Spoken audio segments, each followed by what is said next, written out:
पाकिस्तान के अंदर आज बहुत सारी मेजर डेवलपमेंट्स हुई हैं और जो हैं उसके अंदर जो आज की जो सबसे बड़ी खबर वो यही थी कि जो 3 पॉलिटिकल पार्टीज़ के हेड हैं, एक तो जहांगीर तरीन साहब जो कि हैं head of इस्तेकाम Pakistan party, Jamaat Islami के अमीर सिराजुल हक साहब और PTIP के जो चीफ हैं परवेज़ खटक साहब, इन सब ने ये जो ह्यूमिलिएटिंग रिजल्ट्स अभी आए हैं इलेक्शंस के, उसके बाद उन्होंने कहा जी हम रिज़ाइन कर रहे हैं। तरीन साहब जो है आपको पता ही है कि इमरान खान के बड़े क्लोज एड थे और ये सिर्फ इनकी पार्टी जो है 2 नेशनल असेंबली की और 1 KP जो है प्रोविंशियल असेंबली की सीट जीत चुकी है। तरीन और खटक साहब ने आज तक शुक्रिया अदा किया सब लोगों का जिन्होंने उनको सपोर्ट किया और उन्होंने कॉन्ग्रेचुलेट किया अपने अपोनेंट्स का। सिराजुल हक साहब जो हैं उन्होंने रिज़ाइन किया, उन्होंने कहा जी कि हम भी अपने इलेक्टोरल रिजल्ट्स जो हैं वो हासिल नहीं कर सके और ये जो है एक भी नेशनल असेंबली की सीट जमात इस्लामी नहीं जीत सकी है, लेकिन KP के अंदर जो है 5 सीटें इनके पास आई हैं, तो इसलिए इन्होंने भी आज रिज़ाइन किया। PPP और PMLN जो हैं जी उनके लीडर्स के बीच में वीकेंड के ऊपर मुलाकातें हुई हैं। ये मुलाकातें जो हैं बिलावल हाउस में हुई हैं लाहौर के अंदर और इसके अंदर बहुत सारे जो लीडर्स थे उन्होंने पार्टिसिपेट किया। इसके अंदर जरदारी साहब, बीबी जरदारी, शहबाज शरीफ साहब, आज़म तारड़, अयाज सादिक, एहसन इकबाल, राना तनवीर, ख्वाजा साद रफ़ीक, मलिक अहमद खान, मरियम औरंगज़ेब, शिज़ा फ़ातिमा और जो हैं एहसन इकबाल साहब जो हैं वो भी थे। बहुत सारे और भी लीडर्स इसमें थे। इन्होंने कहा जी कि ये जो इलेक्शंस हुए हैं इसमें हमको एक पावर शेयरिंग फार्मूला बनाना पड़ेगा, जो कि आपको पता है कि एक दफ़ा इन्होंने PMLN और नेशनल पार्टी ने बलूचिस्तान के अंदर 2013 में किया था, जिसमें कि 2 जो थे वो जो PMs थे वो 5 साल की जो टर्म थी उसमें आधी टर्म में PMLN का प्राइम मिनिस्टर रहा और आधी टर्म में नेशनल पार्टी जो थी बलूचिस्तान की उसका रहा। उन्होंने कहा जी कि इस तरह की कोई हमको अलायंस बनाने की ज़रूरत है PMLN और PPP को। एहसन इकबाल साहब ने इस मौके पे बात करते हुए कहा, उन्होंने कहा जी कि ये कोalition गवर्नमेंट जो है उसी ने पाकिस्तान को 2022 में बैंकरप्सी से बचाया है। PDM की गवर्नमेंट जो है वो पाकिस्तान के अंदर इकोनॉमिक स्टेबिलिटी लेकर आई है और उन्होंने कहा जी कि PMLN, PPP और MQM जो हैं मेजर पार्टनर्स हैं। इनके पास 113 सीट्स जो थी वो 2018 में थी और अब 2024 में इनके पास 152 सीट्स हैं। इसलिए जो पोलराइजेशन बहुत ज़्यादा क्रिएट कर दी गई है उसके ज़ख्म भुला के एक फ्यूचर इकोनॉमिक एजेंडा और रिफॉर्म्स की तरफ जाने की ज़रूरत है। तो ये आज इनके बीच में बातचीत हुई। एक टीवी के ऊपर प्रोग्राम कर रहे थे जी PPP के लीडर नदीम अफसल चंद साहब और उन्होंने कहा जी कि अगर PPP ने अलायंस बनाया PMLN के साथ तो उनको बहुत बड़ी कीमत अदा करनी पड़ेगी। उन्होंने कहा कि मुल्क के अंदर वैसे तो 2 सबसे बड़ी पार्टीज PMLN और PPP ही हैं, लेकिन अगर PTI एक्सेप्ट ही नहीं करेगी पॉलिटिकल डायलॉग तो फिर PPP के पास कोई भी ऑप्शन नहीं होएगी कि वो PMLN के साथ सिर्फ मिलके बैठे। हालांकि ये PPP की प्रायोरिटी नहीं है, वो PMLN के साथ नहीं बैठना चाहती है, लेकिन PTI जो है उनको एक्सेप्ट करना चाहिए पॉलिटिकल डायलॉग और ये जो बहुत ज्यादा पब्लिक के अंदर हेट्रेट आ गई है इसको खत्म करने की जरूरत है, तौर पे PMLN के जो अगेंस्ट है। उन्होंने कहा जी कि जो भी कोई हाथ मिलाएगा PMLN के साथ उसको पॉलिटिकल नुकसान तो उठाना पड़ेगा ही पड़ेगा, लेकिन इसके अलावा ये जो सारी जो इलेक्शंस में इंजीनियरिंग की गई है, लोगों से सीटें खींची गई हैं, इसका भी बहुत ज़्यादा जो है बैकलैश आएगा। उन्होंने कहा जी कि इमरान खान साहब जो है और उसकी पार्टी को सबसे ज़्यादा वोट्स मिले हैं, इस मैंडेट को रिस्पेक्ट करने की ज़रूरत है और लोगों ने मुझे वोट इसलिए दिया क्योंकि मैंने जो है हमेशा सिस्टम के खिलाफ बात किया है। लोगों ने अब सिस्टम और विक्टिमाइजेशन के खिलाफ निकल के वोट्स दिए हैं। इसी तरह बिलावल भुट्टो के बारे में उन्होंने कहा जी वो भी सिस्टम के खिलाफ बोलते हैं, इसलिए लोगों ने उनको भी वोट दिए। इसके साथ साथ जो है अफजल चंद साहब के साथ PPP के दूसरे लीडर जो हैं फैसल करीम कुंडी, उन्होंने कहा जी कि PMLN के जो PM का जो कैंडिडेट होएगा उसको तो शायद हम उसके लिए वोट करेंगे, लेकिन हम उनके साथ मिलकर नहीं बैठ सकते, हम अपोजिशन में बैठना जो है वो पसंद करेंगे। तो पायन ये जो हैं 2 डिफरेंट जो PPP के लीडर्स हैं वो ये कह रहे हैं। आज जनाब पाकिस्तान मुस्लिम लीग फंक्शनल और ग्रैंड डेमोक्रेटिक अलायंस के जो चीफ हैं पीर पगाड़ो साहब, उन्होंने आज एक प्रेस कॉन्फ्रेंस की है पगाड़ा हाउस में यहाँ पे कराची के अंदर, और उन्होंने आपने कहा है कि जी मेरे पास जो 2 सीटें हैं मैं उनको वापस कर रहा हूं, मुझे ये चैरिटी की सीट्स नहीं चाहिए। वो कहते हैं जी कि लेकिन मैं आरओज जो है यानी कि रिटर्निंग ऑफिसर उनको कुछ भी नहीं कहता, ये रिटर्निंग ऑफिसर्स का काम नहीं है कि रिजल्ट उन्होंने मैनिपुलेट किए हैं, ये जो इंटरफेरेंस की है ये अनआइडेंटिफाइड आइडेंटिटीज ने की है, नाम ना लेते हुए उन्होंने ये बात की। और उन्होंने कहा जी कि मैं जो है कोई स्पीच वीच नहीं देना चाहता, मुझे अच्छा ही नहीं लग रहा कि मैं कोई स्पीच दूं, ये जो इलेक्शंस हुए हैं ये एंटी स्टेट है। और आज उन्होंने हिस्ट्री को भी रिपीट किया, उन्होंने कहा ये एग्जैक्टली वैसा ही हुआ है जैसे कि 1971 के इलेक्शंस में हुआ था कि एक साइड जो थी उसने दूसरे का जो हैवी मैंडेट उसको जो मिला था उसको मानने से, उसको रिकॉग्नाइज करने से रिफ्यूज कर दिया था। आपको पता ही है कि 1971 में अवामी लीग जो कि शेख मुजीबुर रहमान की पार्टी थी उसको जनरल इलेक्शंस में 167 सीट्स मिली थी आउट ऑफ 313, और जुल्फकार अली भुट्टो को सिर्फ 81 सीट्स मिली थी। और उसके बाद जो है फिर बंगालियों को गद्दार है, मारपीट, और फिर वो सारा कुछ किया, भुट्टो साहब को प्राइम मिनिस्टर बनाया, उसमें बीच में सारा जो मुल्क के जो है 2 टुकड़े हो गए। उसी का जिक्र जो है आज पीर पगाड़ा साहब कर रहे थे। वो कहते हैं जी कि ये फिर से वही सिचुएशन जो है इन लोगों ने बना दी है। उन्होंने कहा जी कि मुझे बहुत जो है प्रेशराइज किया जा रहा है कि मैं जरदारी साहब के साथ अलायंस बनाऊं, मैं बिल्कुल उनके साथ अलायंस नहीं बनाना चाहता हूं। जीडीए के ही जो सफदर अब्बासी साहब थे इस प्रेस कॉन्फ्रेंस में बैठे हुए, उन्होंने कहा जी कि अब हम जो है चूंकि बेतहाशा मैनिपुलेशन की गई है इन इलेक्शंस में, इसलिए फ्राइडे से हम हैदराबाद बाईपास के पास जो हैं वो हम एक प्रोटेस्ट अपना शुरू कर रहे हैं, और हम प्रोटेस्ट नेक्स्ट इलेक्शन तक जारी रखेंगे जब तक कि इस मुल्क के अंदर ट्रांसपेरेंट इलेक्शंस नहीं हो सकते। ये जो कुछ इलेक्शन इस दफा हुए हैं उसमें बेतहाशा धांधली की गई है, एक पार्टी ने स्वीप किया और उसको जो है उसका मैंडेट माना नहीं जा रहा है। हम इलेक्टोरल इंटेग्रिटी मानते हैं, और जो पीर पगाड़ो साहब 1971 के इलेक्शंस का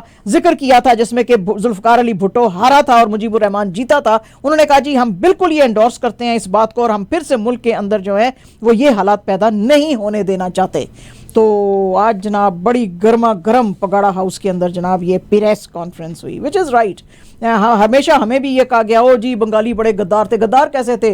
मुस्लिम लीग तो बनाई बंगालियों ने थी, और मुस्लिम लीग को फंड कौन करता था? बंगाली जो नवाब थे वो फंड करते थे, तो वो कैसे हो गए भाई गद्दार हैं? और आपको पता है कि जिस वक्त अयूब खान साहब भी फातिमा जिन्ना के खिलाफ खड़े हुए थे तो उनके साथ खड़े हुए कौन थे? मुजीबुर रहमान साहब फातिमा जिन्ना के साथ, तो वो डेमोक्रेटिक लोग थे। तो ये है। आज जनाब पीटीआई का एक डेलीगेशन जो है उसकी मुलाकात प्रेसिडेंट आरिफ अलवी साहब जो हैं उनके साथ हुई है, और उसमें उन्होंने फिर से वही सारी बातें की हैं जो ये इलेक्शन के अंदर इरेगुलरिटीज़ जो हैं वो आई हैं। आज रऊफ हसन साहब और उमर नियाजी जो हैं उन्होंने मिले, और उन्होंने कहा जी कि जो फॉर्म 45 हैं उनकी बेसिस पे डिफरेंट कॉन्स्टिट्यूंसीज में बिल्कुल स्वीप किया है पीटीआई के वर्कर्स ने, लेकिन वहाँ पे सारे के सारे रिजल्ट्स जो हैं वो चेंज कर दिए गए हैं। ये हमने जो है बहुत ज़्यादा फाइट किया, आपको पता ही है कि हमारी पार्टी को प्रेशराइज किया गया, हमारा पोल सिंबल लिया गया, अरेस्ट किए गए, और फिर भी पीटीआई ने अगेंस्ट ऑल ऑड्स जीता है। हमें हमारे ऊपर बहुत सारे एट्रोसिटीज़ की गई, फिर भी पब्लिक ने पीटीआई के अंदर जो है वो ट्रस्ट शो किया, और जो है उसके ऊपर आपको गौर करने की ज़रूरत है और आप स्टेप लें। इसके साथ साथ जो है आज एक न्यूज़ कॉन्फ्रेंस भी पीटीआई के चेयरमैन बैरिस्टर गौहर अली खान ने की, और उन्होंने भी प्रेसिडेंट साहब को इनवाइट किया। उन्होंने कहा जी कि आप जो है वो हमको बुलाएं और हमको जो है नेशनल असेंबली के अंदर गवर्नमेंट फॉर्म करने की दावत दें, क्योंकि सबसे ज़्यादा मेजॉरिटी में जो सीट्स जीती हैं जो कि इंडिपेंडेंट्स की है वो पीटीआई से रिलेटेड लोग हैं, क्योंकि उन्होंने पीटीआई के टिकट के ऊपर जो है ये इलेक्शन लड़ा है और जीता है। वो कहते हैं जी बैरिस्टर गौहर ने कहा जी हमारी किसी के साथ कोई लड़ाई नहीं है, हम मुल्क को आगे लेके जाना चाहते हैं, लेकिन गवर्नमेंट जो हम बनाना चाहते हैं in accordance with constitution and law, तो ये हमको इजाज़त दी जाए। अब ये जब सब बातें चल रही हैं और रिजल्ट्स जो हैं उनको बहुत मैसिव तरीके से ऑल्टर किया गया पाकिस्तान में, इस सिलसिले में आज ना सिर्फ जीडीए जिसका मैंने अभी जिक्र किया बल्कि पीटीआई, जमात इस्लामी और टीएलपी जो हैं उन्होंने आज ईसीपी के दफ्तर के बाहर जो है एक मोर्चा निकाला। जेआई के कराची के अमीर इंजीनियर हाफिज नईमुर रहमान जो हैं उन्होंने भी अनाउंस किया sit in at 8 major spots, और पीटीआई के जो लीडर थे आफ्ताब जहांगीर, बैरिस्टर अब्दुल जलील, उन्होंने भी ज्वाइन किया इन प्रोटेस्ट को। जेआई के लीडर्स जो हैं उसामा, राजी, मुनीब, जफर, सैफुल्ला और दूसरे लोगों ने इन प्रोटेस्ट से खिताब किया और वो प्लैक कार्ड्स भी कैरी कर रहे थे, जिसमें कि उन्होंने कहा जी कि ये जो पोलिंग रिजल्ट्स हैं उनको फिर से प्रॉपरली टैबुलेट किया जाए और सामने लाया जाए, और ईसीपी के खिलाफ उन्होंने नारे लगाए। इस मौके के ऊपर जो इंजीनियर हफीज साहब हैं जमात इस्लामी के, उन्होंने ये कहा कि हम कराची को टारगेट किलर्स के हवाले से फिर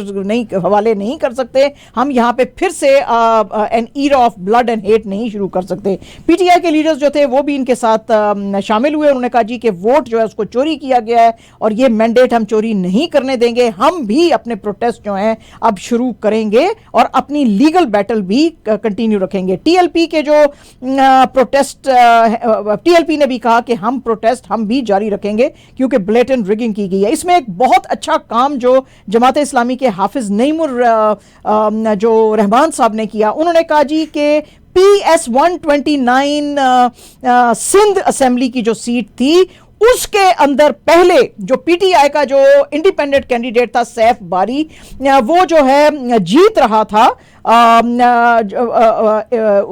मेरे से, और फिर जो है मुझे जिता दिया गया।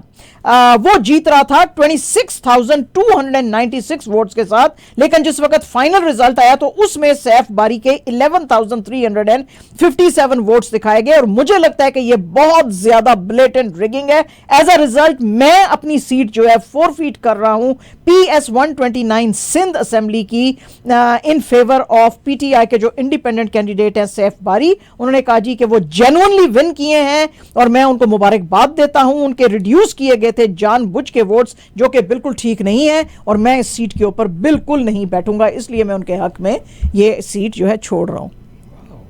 बड़े लोगों ने आज छोड़ी है मजिद भाई, शुक्र है कुछ तो लोगों का ईमान जो है वो जागा ही है।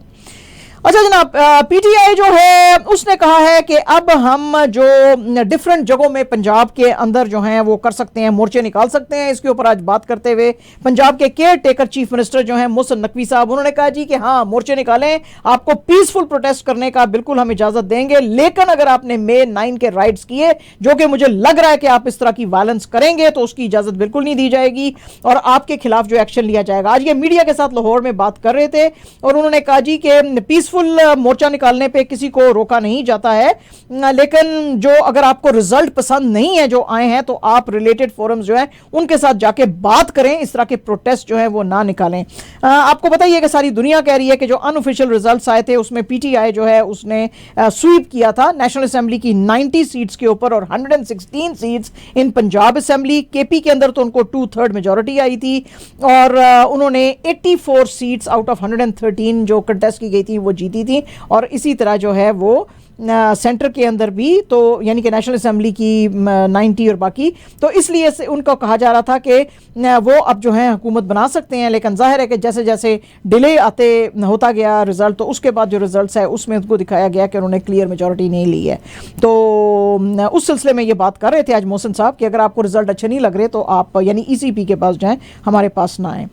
ये जो बहुत ज़्यादा शोर मचा है जो कि लोग सामने अब लेकर आए हैं, जैसे कि मोहम्मद अली बुखारी, नवाज शरीफ और शोएब शाहीन वगैरह की जो थी से रिलेटेड कॉन्स्टिट्यूएंसीज थी, जिसमें कि NA-15 मानसेरा, NA-47 ICT और NA-48 ICT, यानी कि जो इस्लामाबाद की जो ये 2 सीट्स हैं उनके ऊपर ECP ने अब जो है वो स्टे लगा दी है और उनको कहा जी कि इसके रिजल्ट्स जो हैं अभी वापस नहीं आएंगे, और उन्होंने ROs जो हैं उनको कहा जी कि अपनी रिपोर्ट्स दें। ये जो वोटिंग थी यहाँ पे 854 नेशनल प्रोविंशियल असेंबली कॉन्स्टिट्यूएंसीज में हुई थी, and according to initial results 348 independents जो थे वो जीते थे, जो कि मोस्टली बिलोंग करते थे पीटीआई से। लेकिन ECB जो है उसने कहा था कि जी PMLN जो है दैट हैज़ इमर्ज्ड, ECB यानी कि इलेक्शन कमीशन ऑफ पाकिस्तान के PMLN जो है वो that has emerged as the largest winning party with 227 seats.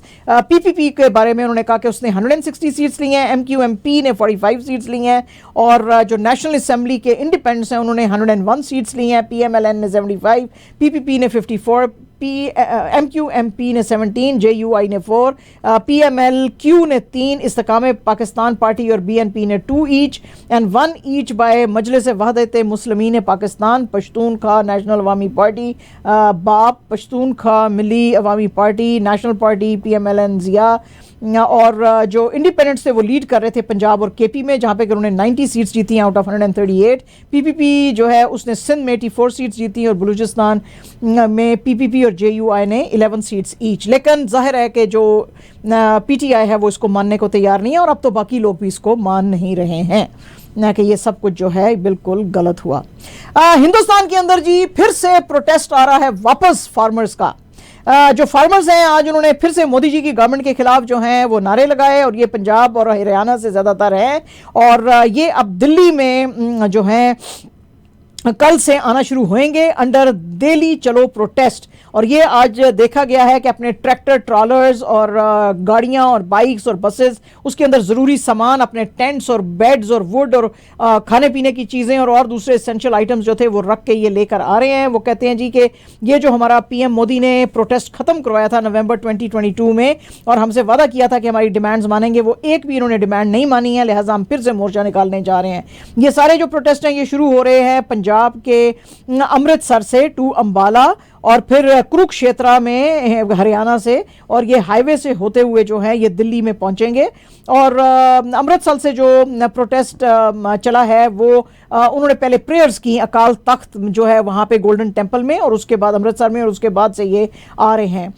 ये जो प्रोटेस्ट की कॉल है ये संयुक्त किसान मोर्चा और किसान मजदूर मोर्चा ने दी है। आपको पता ही है कि जो पहली जो थी समायुक्ता किसान मोर्चा, उसने जो पहले ये कॉल दी थी उसके ये अगेंस्ट है, वो इस दफ़ा पार्टिसिपेट नहीं कर रहे हैं। इस सब चीज़ों से निपटने के लिए हरियाणा की गवर्नमेंट जो है उसने अब कंस्ट्रक्शन शुरू कर दी है। 12 लार्ज ब्लॉकेट्स जो हैं पंजाब हरियाणा बॉर्डर पे उन्होंने लगाए हैं, और बीच बीच में जो खिला हैं उनको सीमेंट से बंद कर रहे हैं, बैरिकेड्स लगा रहे हैं, जो रोड है उसके ऊपर जो है वो कीलें लगा रहे हैं ताकि ये ट्रैक्टर जो है इनके टायर फटें, और ग्रेवल जो है बहुत सारा इकट्ठा करके साइडों पे लगा रहे हैं। हरियाणा पुलिस जो है वो भी गांव-गांव जाके अब छापे मार रही है और देख रही है कि फार्मर्स की क्या मूवमेंट है, और जो जो उनको मिलता जा रहा है उसको वो उनके खिलाफ रेड्स करके उनको पकड़ रहे हैं और पकड़ के लेके जा रहे हैं।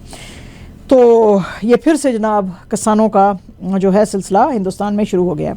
मोदी जी जो हैं वो अब कतर पहुंचेंगे फरवरी 14 को। वैसे तो उन्होंने ओरिजिनली UAE में जाना था, लेकिन अब कहा जा रहा है कि वो एक डेफिनेट एक स्टॉप ओवर जो है वो देंगे, और जो कतर के अमीर हैं शेख तमीम बिन हमद अल थानी, उनसे ये मुलाकात करेंगे। इनकी मुलाकात बहुत ही छोटे से टाइम के लिए जो COP समिट यानी कि जो वेदर चेंज के ऊपर समिट हो रही थी दुबई में दिसंबर में, उसमें इनकी हुई थी, और उसमें इन्होंने कहा था कि ये जो 8 नेवी के फॉर्मर अफसर पकड़े हुए हैं जिनको के डेथ सेंटेंस दी गई थी स्पाइंग चार्जेस के ऊपर कतर में, उस सिलसिले में इन्होंने बात की थी।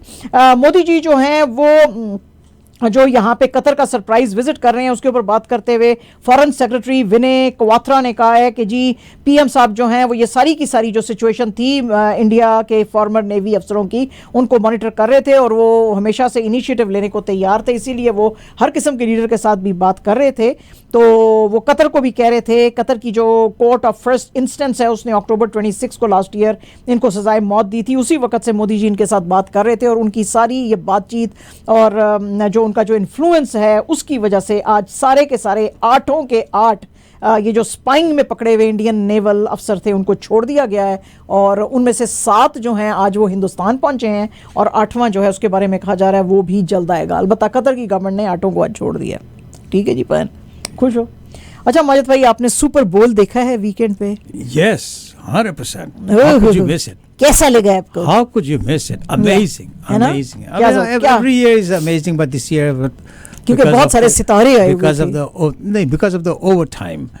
मैं गेम की बात कर रहा हूँ। हाँ, गेम की, अच्छा। Because of the overtime, it lasted a bit more and got into very interesting. बिल्कुल, तो ये हो रहा था जनाब एलिजिएंट स्टेडियम में पैराडाइज नेवाडा के अंदर, और इसके अंदर जो ये NFL की चैंपियनशिप थी ये खेली जा रही थी कैंसस सिटी चीफ्स के खिलाफ, जिन्होंने कि विन किया against San Francisco 49ers bye 25-22। और इसके अंदर बहुत सारे स्टार्स नजर आए, जैसे कि टेलर स्विफ्ट, एलॉन मस्क साहब भी यहाँ पे पहुंचे हुए थे, Jack Dorsey, rapper Ice Spice, actress Blake Lively, singer song writer Lana Del Rey, Keleigh Sperry, actress and wife of Miles Teller, Jay-Z, उसकी बेटियां ब्लू आइवी एंड रूमी, और बियॉन्से जो हैं वो भी आई हुई थी, और बियॉन्से ने तो अपने नए जो एल्बम है उसका भी ऐलान किया। तो काफी जो है स्टार स्टडेड किस्म का ये event. Usher was there and he performed. Oh wow, amazing performance. जबरदस्त किस्म की, बहुत ज्यादा, एग्जैक्टली।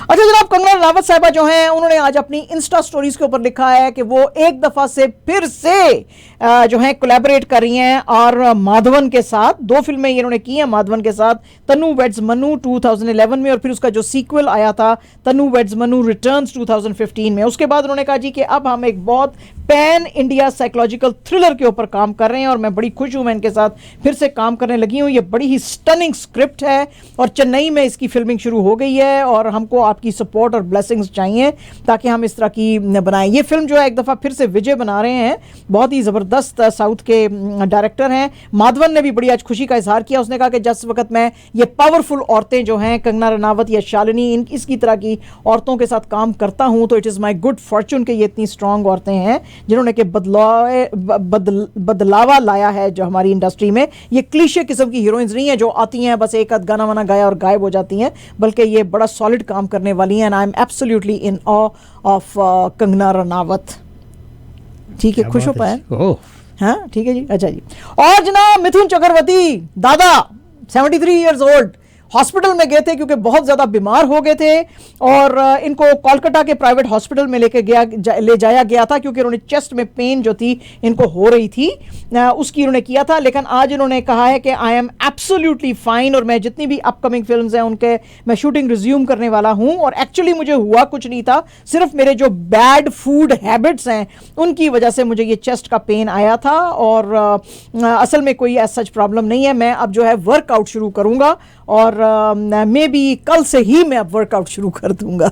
क्या बात है जी, ओनली हिम। हाँ ओनली हिम, या आई नो एग्जैक्टली। और क्या क्रेज था मिथुन चक्रवर्ती का किसी जमाने में माजिद भाई, ओह माय पागल थे दुनिया इसके पीछे, और हीरो। ओह यस और सही इसकी जो स्टोरी है रैग्स टू रिचेस वाली, ये सारे लोग डांस करना अब उन्होंने शुरू किया। हाँ, जिस वक्त इसकी डिस्को डांसर आई थी ओह उसने क्या तहलका मचाया था उस वक्त, और वो डायरेक्टर ने इसको वो डांस करते हुए ही देखा था तो उसने इसको जो है वो लिया था। और ओ माय गॉड क्या इसका क्रेज था, लोग वेट कर रहे होते थे। मुझे याद है कि ये वीडियो शॉप्स के बाहर के मिथुन की फिल्म आई।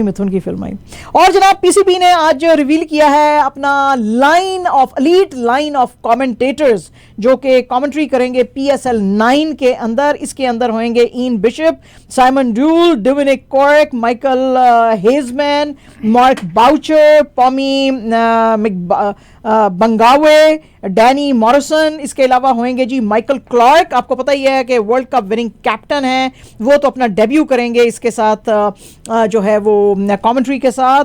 और लोकल जो कंटिजेंट होएगा उसमें होंगे रमीज राजा, वकार यूनस, आमिर सोहेल, बेजाद खान। इसके साथ साथ जो हैं फॉर्मर जो फीमेल क्रिकेटर्स हैं वो भी होंगी, सना मीर, उरूज मुमताज़, मरीना इकबाल, और जैनब अब्बास और एरन हॉलैंड जो हैं उनको ऑफिशियल प्रेजेंटर्स जो है वो एक दफ़ा फिर से बनाया जा रहा है। पीसीबी ने जनाब आज अनाउंस किए हैं मैच ऑफिशियल्स भी फॉर PSL 9 जो कि 4 जगहों के ऊपर होएगा starting from February 17 to March 18।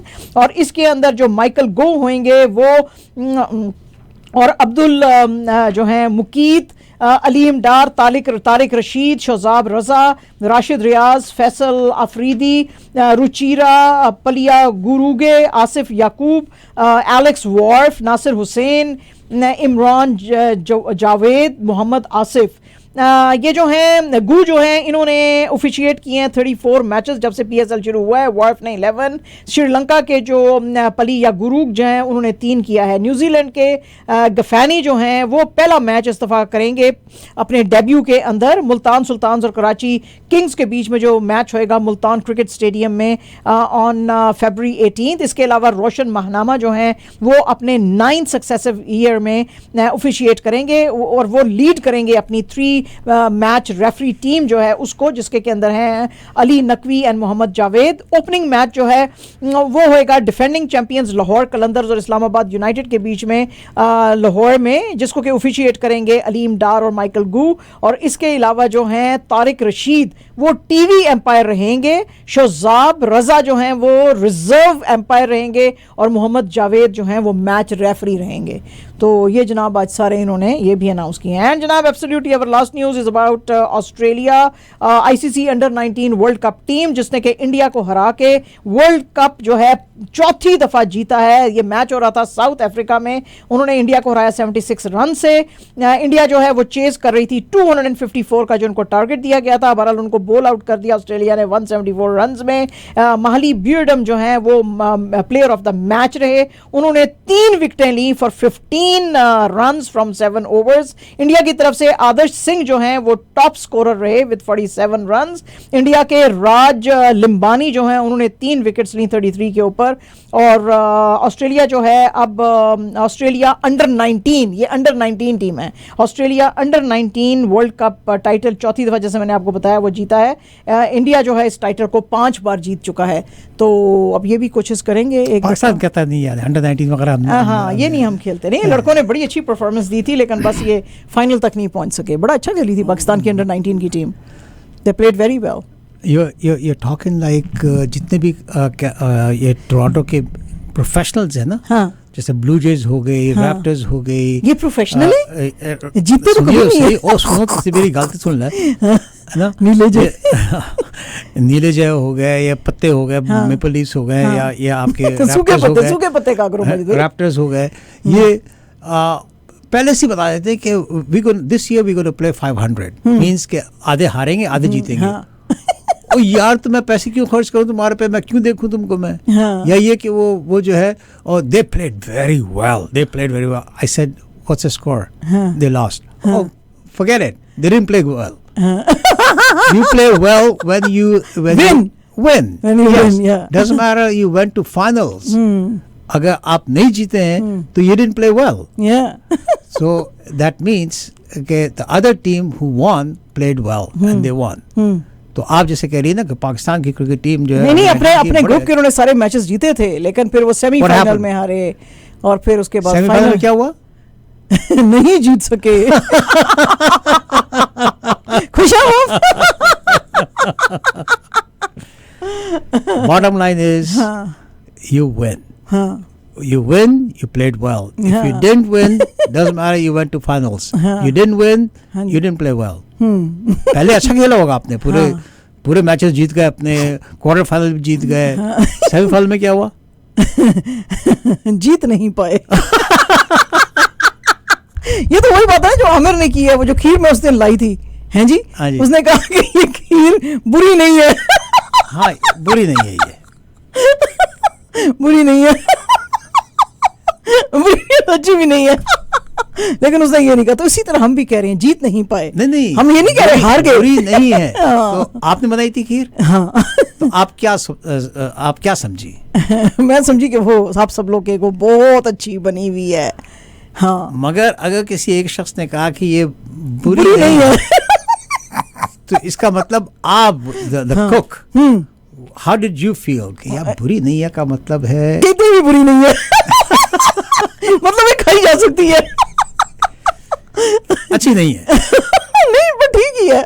नहीं बुरी नहीं है, हाँ, बुरी नहीं है पर ठीक ही है, पर अच्छी भी नहीं है, अच्छी भी नहीं। उसका ये मतलब था, मेरा मतलब ये था कि अगर बुरी नहीं है तो खाई जा सकती है, ठीक ही है। You're taking it very positive. हाँ माजिद भाई मैं तो बड़ा पॉजिटिव बंदा हूँ ना, इसीलिए मैं आपको पता है कोविड पॉजिटिव हो गई थी मैं। आप पॉजिटिव बंदे नहीं है ना, इसीलिए आप कोविड पॉजिटिव नहीं हुए। 2-3 दफा, हाँ है ना, हाँ बिल्कुल।